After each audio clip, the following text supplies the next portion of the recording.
يعني انا بقول للدكتور مصطفى مدبولي، يعني حضرتك بتقول ان مفيش طرد للمستاجرين. طيب مفيش طرد للمستاجرين، امال ايه كلمه تحرير العلاقه الايجاريه بعد 7 سنين بين المالك والمستاجر؟ تحرير العلاقه يعني خلاص العلاقه بقت محرره. يعني ايه محرره؟ يعني مفيش علاقه بين المالك والمستاجر. هيجي المالك يقول له انا الايجار بتاعي بسعر السوق، قابل تقعد قابل، مش قابل مع السلامه. يبقى ازاي مفيش طرد؟ ده سؤال.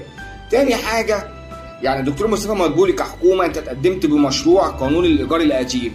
ازاي بتقدم مشروع وانت ما بتبصش الاثار المترتبه على المشروع؟ ازاي الاثار المترتبه على المشروع؟ مثلا انت قلت في الماده الثانيه ان تحرير العلاقه بالنسبه للسكني بعد 7 سنين.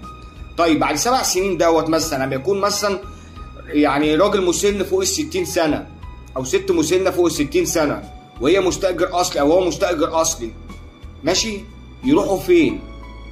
يروحوا فين وهم معهمش مثلا يقعدوا في الوحدات السكنيه؟ طب هل كحكومه انت حسبت عدد المستاجر الاصلي دوت قد ايه؟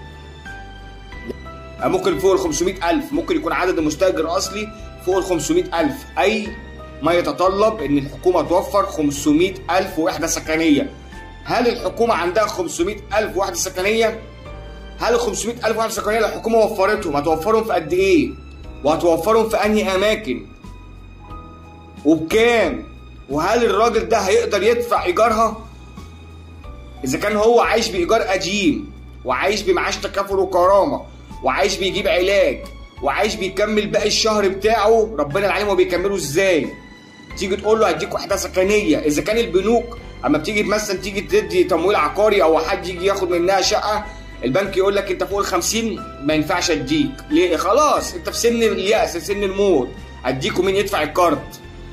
فازاي الدكتور مصطفى مدبولي كان بيتقدم بمشروع وهو مش محدد عدد المستاجر الاصلي اللي هيتم طردهم؟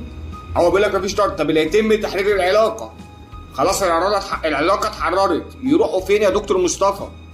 يروحوا فين حضرتك؟ النهارده الدكتور حنفي الجبالي مشكوره رئيس مجلس النواب والساده النواب في مجلس الشعب بصوا للنقطه ديت، قال لك الحكومه ما كانتش مستعده وهي بتقدم القانون. الحكومه لو كانت مستعده كانت قدمت البيانات، وبالاصل قد ايه البيانات والاحصاء، عددهم قد ايه. لحد دلوقتي مفيش بيانات صحيحه. البيانات دي يا جماعه من 2017، البيانات ديت من 2017، احنا النهارده في 2025. عدد المستاجر الاصلي كام يا دكتور مصطفى؟ طب انت مثلا لو حددت عددهم يا ترى وفرت لهم السكن البديل؟ ولا يجي المالك يقول له لا انا هطردك عشان انت مش عايز تدفع القيمه الايجاريه الجديده؟